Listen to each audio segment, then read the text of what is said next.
नमस्कार। आज हम लोग चर्चा करेंगे पेरोल प्रोसेसिंग के बारे में। हम लोग कई बार इस टर्म को सुनते हैं कि कंपनीज अपने ईज ऑफ बिजनेस के लिए पेरोल प्रोसेसिंग सॉफ्टवेयर्स का इस्तेमाल करती है, जिससे उनको salary disbursement, statutory compliances, TDS, ये सब में काफ़ी सहूलियत होती है।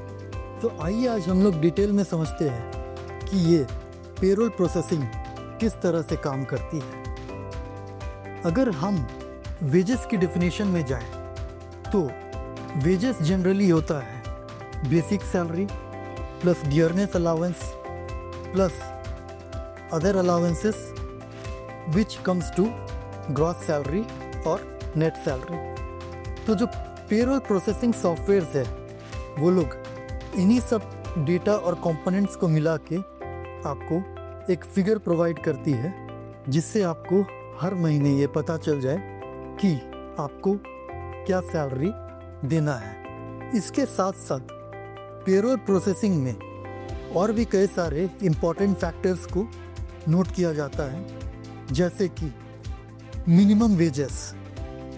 हर स्टेट का अपना एक मिनिमम वेजेस होता है, तो पेरोल प्रोसेसिंग में इस चीज़ को ध्यान रखना है कि वो स्टेट अपने एम्प्लॉयज़ को मिनिमम वेजेस के हिसाब से सैलरी दे रही है कि नहीं।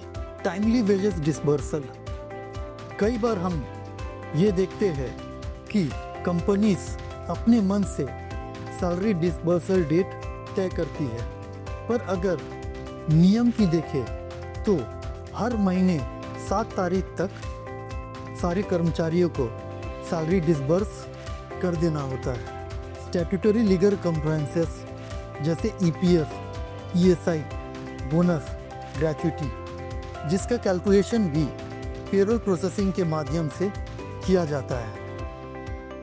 एक फॉर्मूला सेट हो जाती है, जिससे उस कंसर्न्ड एम्प्लॉय के सैलरी के अगेंस्ट में उनका क्या स्टैट्यूटरी लायबिलिटी बनता है, ये कैलकुलेशन पेरोल प्रोसेसिंग से काफ़ी आसान हो जाता है। फिर आता है रिकॉर्ड कीपिंग एंड मेंटेनेंस, जो कि बहुत ही टीडियस टास्क है।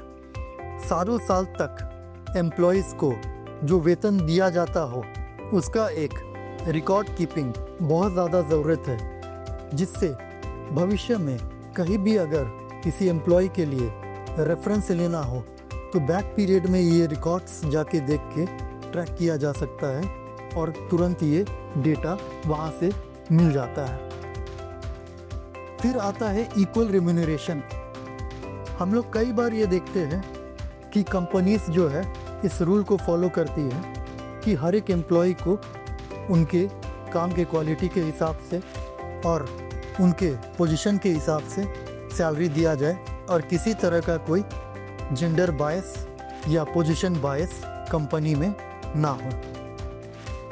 फिर आती है सैलरीड एम्प्लॉयज़ के लिए टीडीएस, वो टैक्स जो उनके सैलरी से ही डिडक्ट होके डायरेक्ट जमा हो जाता है, उसका भी एक पेरोल प्रोसेसिंग में दिखाया जाता है, जिससे कि फाइनल फिगर मिलने में उनको आसानी हो। अब हम लोग चर्चा करेंगे कि पेरोल प्रोसेसिंग यूज़ करने के स्टेप्स क्या क्या होते हैं।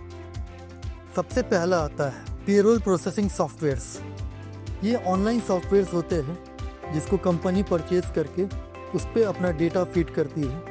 यूजुअली अगर किसी कंपनी में बहुत सारे एम्प्लॉयज़ हैं, तो ऐसे सिचुएशन में ये सॉफ्टवेयर उनके लिए काफ़ी लाभदायक साबित होता है, क्योंकि ऐसे केसेस में मैनुअल एंट्री में कई बार एरर होने के चांसेस बहुत ज़्यादा बढ़ जाते हैं।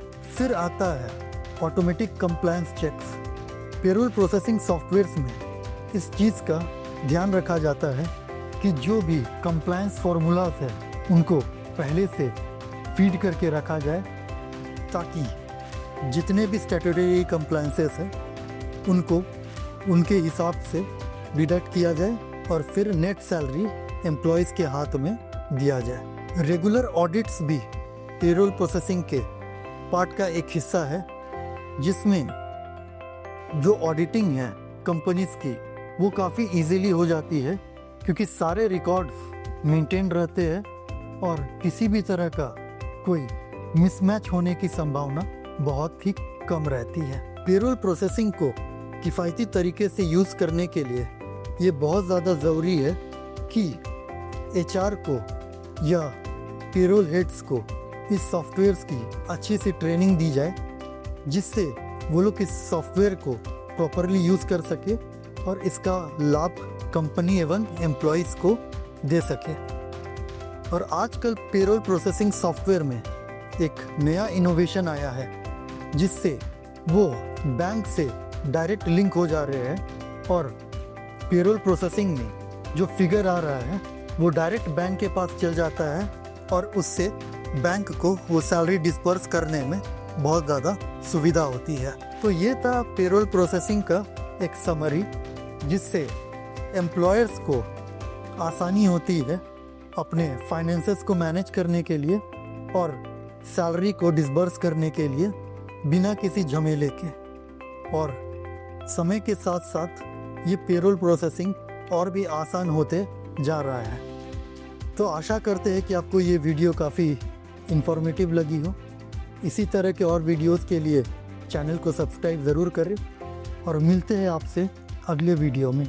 जानकारी है ज़रूरी।